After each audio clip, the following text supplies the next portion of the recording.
Okay, now to principle 7. This is letter 4 of the word teach. So this is now the C for communication. So communication is, pretty much the be all and end all. That is everything that we need to be focusing on. So there are no golden rules of how to communicate with someone with a learning disability, because everyone with a learning disability or people with autism are individuals. So you just have to remember it's about empathy, climbing into their shoes, reading their communication style, whatever it is, and what are they trying to tell you about, how they're feeling, and then empathizing with that and responding in a caring and supportive way to overcome the barriers. That's the golden rule. We've written a bit of a guide, which is in the handbook, so you'll be able to see that, and we're going to just sort of go through that. But the main thing is, again, it's about that background information. If you've done your background information, you should have all that core knowledge ready to enable you to work as effectively as possible with that person. One example I have of this was a chap I worked with who absolutely despised the phrase young man. It's amazing how many people use the phrase young man. Now, if he arrives at a health setting and that clinician very kindly greets him at the door and says, "Hello, young man," wow, your clinic is going to be chronically disrupted because he is never going to cope with that phrase being used. That's what I mean about getting that background information. Some things you just need to know. Is touch reassuring? Is touch anxiety provoking? Are there phrases that are reassuring? Are there phrases that are anxiety provoking? So Gavin and I are going to do some chat and some sort of enactment to sort of go through some of those core communication principles now. So Gavin, I'm just trying to find my piece of paper. The first one on our list is talk to the person first, not their family or the support worker or the person with them. Yeah. So this is really key. Now, in your situation, rarely would someone talk to someone else first. They'd talk to you first because you've got eye contact, you communicate effectively. So that wouldn't be one that would impact somebody of your ability usually. But for a autistic person who may be showing alternative ways of communicating, as in not engaging and not eye contact and looking away, or someone with a learning disability, more profound learning disability, may not be as easy. And some health professionals have told me they feel just awkward and uncomfortable about doing it. So if you can assume your new Gavin as somebody who's sort of not as able as you are and not somebody who'd interact with me, that would be really helpful. And then we'll act it out. Yep. So I'm now going to be the clinician coming in to whatever this health setting is, and Gavin is my new patient, and the empty chair there is his support worker. We've left them as an empty chair because that's how relevant they should be to start with. So first of all, I could, if I'm apprehensive, sort of think, all right, hello Gavin, so you're Samantha, are you? Can you tell me a bit about Gavin and what's he's come for today and what I can do to help him, please? Yeah, I've met the golden rule of talk to the person. I've said hello Gavin. That's not good enough. Remember, communication is deemed to be 93% non-verbal. 93% is gained through tone and body actions, and body language. So only 7% is verbal. I've given him a verbal, nothing else. So now we'll go again, Gavin. Hello, Gavin. Hello, Samantha. So Gavin, nice to meet you. It's good of you to come and meet me today. If it's okay with you, I'm just going to catch up with Samantha a bit more about what you've come for and how we can help with you. So I'm really hoping we're going to help you. So Samantha, are you able to just tell me a bit more about Gavin here and what we can do to help him? Hopefully, you can come out of character now. Thank you, Gavin. Hopefully you can see that I've given off an essence of warmth. I've given off an essence of security and safety. I am a person who is there to help and who's going to support him, not a frozen individual who said hello and is talking away. Because if I've given off that essence, if I now need to do a physical examination on Gavin at all, hopefully I've already broken that first barrier down. I've given him that sense of security around me. Whereas if in stage 1 I've just said hello and talking to Samantha and then go to do a physical examination, I can expect fear and apprehension from him because he's got no warmth or security from me. I've communicated nothing with him. So that is an absolutely critical communication tool. The second one is speak clearly and use everyday words and sentences. In this, we also have to bear in mind how important it is to not be patronising in our use of everyday words and sentences and simple language, don't we, Gavin? Because, I mean, tell your story from... So a lot of times when I go to health places and things, even in work, I'm always greeted with, "Hi Gavin, how are you? Would you like a little chair? Maybe a biscuit?" Yeah. People automatically, being kind, talk down rather than, you'd like to hear it. It's, "Hello Gavin, so my name's June, I work at this surgery. Is there anything else I can do to help you?" Isn't it? It's just straight away, simple, straightforward, not too fast, but not with a patronising tone, isn't it? And you were saying, like, for you, we just laugh it off when it happens to you, and you wouldn't reject healthcare for it. No. But, tell me about Naomi. Yeah, so my wife, she really, really doesn't like it when people speak to her like that. And, there's been times where, people have spoken to her like that, said, "Oh, it's a little black car," or when she went to have a vaccine, the nurse was like, "Oh, it'll be okay, I can see you're a little bit scared." And she came away and she's like, "Yeah, I'm not seeing that nurse again." So that tone could actually be the difference between her accepting healthcare and seeing someone as being insulting to her and not going back. So again, despite it being someone doing it in the best interest, it's about speaking exactly the same as you would with someone else, but just keeping language simple. I'm not going to refer to you're off for an endoscopy. I might sort of refer to it as, right, we're going to go for somewhere where they're going to actually have a little camera down your throat to see what we can see down there. Simple language, but ensuring that it's just slow the pace very slightly down and give them time to absorb it, isn't it? Yeah. So that's the second one. We could do an example of that actually about using clear language and also adapting language according to need, because sometimes you can start in a certain way and then you can sense the person's not understanding, whether it's verbal or through their behaviour. So if we do that enactment again, if you can absorb the character of somebody who's non-verbal, and then we'll do this sort of like, I'm going to use the stethoscope on you example, if that's okay. Okay. So I'm now just going to enact this with Gavin as if I'm maybe a GP who's going to need to listen to his chest. So Gavin, I'm just going to listen to your chest, okay? I'm going to put my stethoscope. Okay, it's all right, Gavin. So the first time I might just stop. Okay, Gavin, you can come back to character again. Because I've just gone straight in. So what I need to then do is reassure. So it would be, so we'll do the same again, Gavin, and have the same reaction, yeah? So listen, chest, it's okay, Gavin. Come back, it's okay, here, hold your thing again, it's okay, it's okay. It's nothing to worry about. I'm just going to put it on your chest here, and it'll go bub, bub, bub, bub, bub, bub, bub. I'm going to listen in my ears, bub, bub, bub, bub, bub, and then we'll stop, okay? So let me just get new. So I'm going to put it on again, okay? Nothing to worry about. Bub, bub, bub, bub, bub. Perfect, that's it. So again, I've dropped my language to something that you wouldn't generally use, but it's just about reading you and sort of what can I do to reassure, because you clearly didn't understand what a stethoscope was. Yeah. You've gone into fear mode, so I need to simplify what this is that's going to happen and how it's not going to hurt to get that across. And then to reassure, rather than just going, no, he doesn't like a stethoscope, right, we'll stop there, so he can overcome the barriers. So communication, the next communication top tip is about taking time.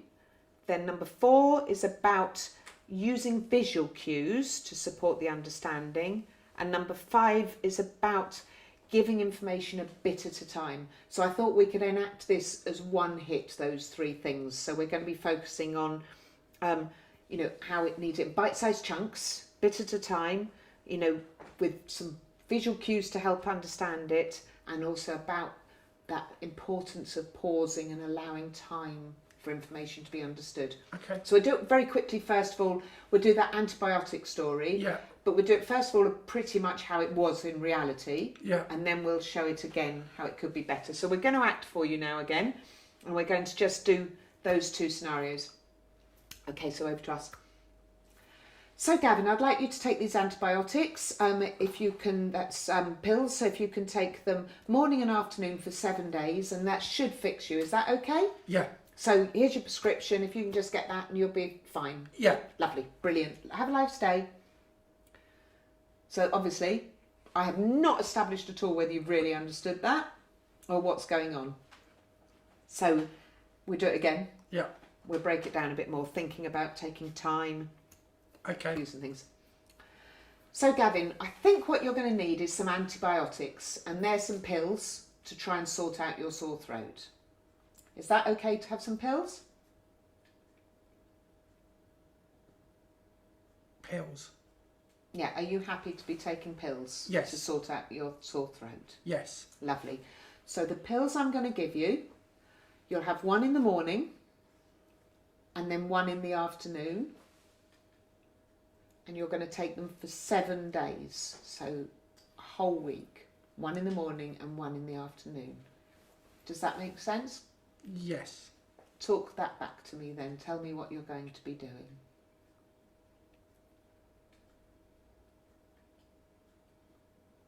Pills.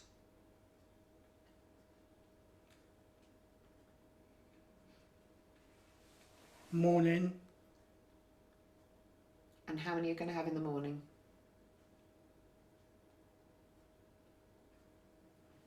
One. Yeah, Afternoon. yeah. And how many will you have in the afternoon? One. And you're going to do that for a whole week, okay? Shall I write it down for you Yes. to show you? So you're going to have, there's a pill, I'll draw the pill, okay? Yep. Big circle means a pill. So that's one in the morning, and that's at breakfast time, yeah? Yep. And one at tea time, yeah? Yeah. Do you have tea time? What time do you have tea time? Do you know? We have dinner time. Okay, I'll change that. Let me rewrite that. So that's going to be at dinner time. Okay. So you can have one in the morning. Yeah. Is that what, should we call that breakfast time? What do you call Yes, that? breakfast, That will yes. help you, will it? Breakfast time, and one in the evening. And you're going to do that for 7 days. So you're going to have, today's Monday, then Tuesday, and Wednesday, Thursday, Friday, Saturday and Sunday. And if you take this, you can tick off the days that you have both the pills then, okay? Yes. So does that help you? And if you can show the person who supports you, Yep. they can show you and help you do that. So when you get your prescription, show them that's what you've got to do, okay? Yes. And then after Sunday, I'm going to put a smiley face because you should feel better. And if you don't, then you come back to me, okay? Thank you. Lovely. So hopefully that helps people understand that importance of just really checking that information back. And that's, we used bite-sized pieces of information. We took our time. I waited a long time to allow you to make sure that you'd processed it, Yeah. and really given you time to think that through. And also we used the visual cue of writing it out for you so you'd got something else to help you remember. Yeah. Fab. So that's the first 5 communication principles. The next one is get to know how the person chooses to communicate. Now, we've talked about this a lot, isn't it? This is accessible information standard. I mean, and I used that example a minute ago of the chap who doesn't like being called young man. And the other is about, like earlier, I touched your arm when you arrived, when you were being somebody with a more severe learning disability. It's things like that. That was reassuring for your situation. But for example, somebody an autistic person may really struggle with the sensation of touch because senses are quite heightened. Yeah. So it's about knowing whether that's an act of reassurance or not an act of reassurance, to know how to communicate. So that's number 6. So now to communication tips 7 and 8. So number 7 is do not ask too many questions. And number 8 is check that the person has understood you. So again, Gavin, I think we can probably do an enactment for you now between Gavin and I to try and emphasise how to do this badly. And then you can get a feel for what that would look like. So this is about don't ask too many questions and check that somebody's understood, okay? Yeah. So, hello, Gavin, how are you? How's your wife? Oh, and how's your lovely dog, Alfie? Oh, now, did you get to the dentist that we made the referral for? Yeah, I'm fine. My wife's fine. Alfie, he's actually Alfie went to the dentist. Oh no! He went. Yeah, he had his teeth done. It was a lot of money. It was £700. Wow. He's got better teeth than me now. He will have better teeth. Yes. Yeah. So on the dentist, did you hear from the dentist? Yes. Fantastic. So that's all sorted then. Yes. Lovely. So you've did you have any treatment? Yes. No. You didn't have any treatment. They didn't need to give you any treatment. Oh gosh, that surprises me. There was no treatment needed. No, none at all. Right. None. Have you actually been to the dentist, Gavin? Yes. You've seen a dentist. They've looked at your teeth. Well, I got a letter. You've got a letter, yeah. Yes. And then you went to the dentist. Yes. You actually been to the dentist? No. So you got a letter, but you haven't actually been. No. So what happened after the letter then? They rang me. Right. And did you book an appointment? No. No. So did you not speak to them when they rang you? This might need following up with the dentist because it's really important you go. Yes. Did you maybe say you didn't want to go when they spoke to you? I can't remember. Right. Okay. But you've definitely not had somebody look in your mouth. No. Right. Okay. Well, I think the dog did though. Yeah, the dog did. Well, that's Yes. great, but I think it's important that you do as well. Yes. So, can I sort of make sure that happens again? Can I try and contact them again? And this time, it's really important when they ring to make that appointment that you do go. Yes. Because remember what we said about your teeth. It's not just about a pretty smile. It's about you can get illnesses in your throat. You can get cancer in your throat. You can get, pneumonia, which is in your lungs, make you feel really, really, really unwell. So Yes. it's really important that we get your teeth sorted, okay? Yes. So if I recontact them, is that okay? Will you go if I recontact them? Yes. Right, so tell me back, what's going to happen? You're going to ring the dentist, and then they're going to ring me, and then I'm going to go. And you will go this time? Yes. Lovely. Okay, we'll do that then.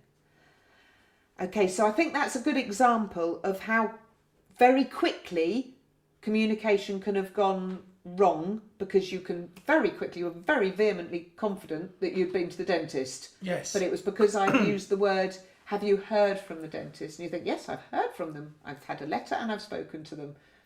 And we don't know what went wrong, but something went wrong. So that's really key for people to make sure and really double check and triple check back. And of course, the thing that threw you, and hopefully that came across on film, was I asked you 4 questions. How are you? How's your wife? How's your dog? And have you been to the dentist? Now that's a hell of a brain fuzz, isn't it? To try and get past. So it's no matter how well you know someone or how much you're trying to make them feel relaxed, it's about doing it in a way that helps that. So it's, hi Gavin, how are you? I'm good, thank you. Oh, and how's your wife? No, she's very well. Lovely. Yep. And what about your dog? Tell me how your dog is. Oh yeah, he's great. He's really well. Fantastic. Yeah. Now, we made that referral to the dentist. Did you ever hear from them? Yes. You did. And have you gone to the dentist yet? Have you actually had someone look in your mouth yet? Yes. You have? Somebody has looked in your mouth? Oh, no. No, right, okay. No. So do you see, we can break that down better. By breaking it down, Gavin didn't get as confused and he didn't get as lost in that conversation. Yeah. Okie doke. So now the final two are number 9, make sure the environment is communication friendly. And we've talked a lot in other sections about the importance of the environment, not having lots of paraphernalia that can distract, and not having other things around that can throw the person. So, for example, in this table, I know Gavin for a long time that if he was meant to be talking to me about his dentist and this pen was here, Gavin would become very distracted by the boingy on this pen, which has teach in it. Yeah. And that would be it. And that would be the full level of Gavin's communication from there on. So those sorts of things. So environment is about what's around the person to distract them from this communication or to scare them. Because you've had situations in GP surgeries where you've not listened to the GP because in the background they had all the... Yes, they had a poster with needles. Yeah, somebody having an injection. Yeah. And also when we've visited GP surgeries, they've had cupboards that are open and you can see all the equipment. Yeah. So then talk through how that just makes you... Yeah, so when they've got cupboard doors open, you can see all the stuff. It's kind of like you're sitting there thinking straight away, oh my God, is that going to happen to me? Is that going to happen to me? Is that going to happen to me? And actually, it's probably not going to be used on me at all, but because my eyes are on that, then that's exactly what I'm thinking. Yeah, so it's about being aware. And if your room isn't and someone's distracted by looking around, it's about reassuring them. So if you're looking over there, it's about reassuring, say, oh Gavin, ignore that, I'm going to use nothing in that cupboard on you today. It's only about us. Mm-hmm. So that you can, even if you can't change the environment, you can reassure the person that those distractions aren't going to impact them, can't you? Yeah. And then the last one is number 10, which is ask for help. There is no substitute for knowing a person well. As we say, our glorious carer, is the person who knows the person well. They are the experts in the person, so you need to use their expertise. As a health professional, you have a blank jigsaw puzzle and you need the pieces to make your diagnosis.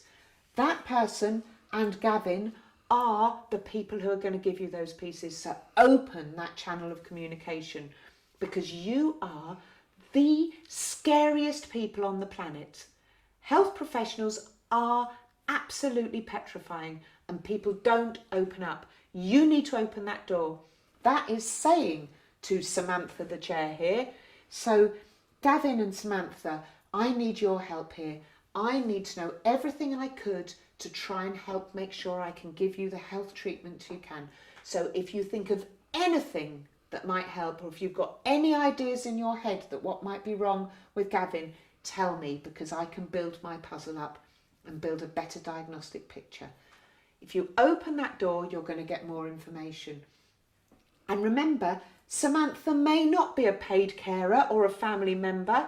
Samantha may be Naomi, Gavin's wife. Now, don't, whatever you do, dismiss that person because they equally have a learning disability.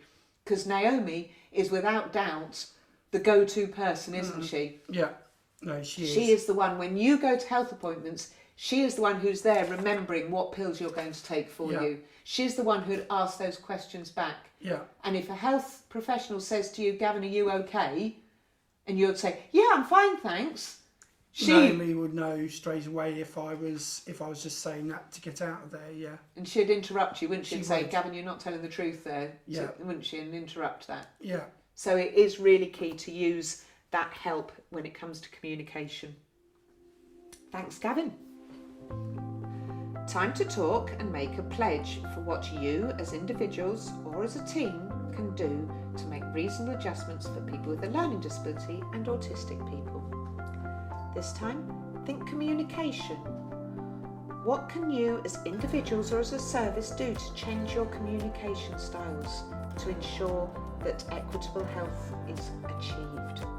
Can you as a team go through our 10 principles and see what you can do to improve your skills and confidence in communication? It's over to you.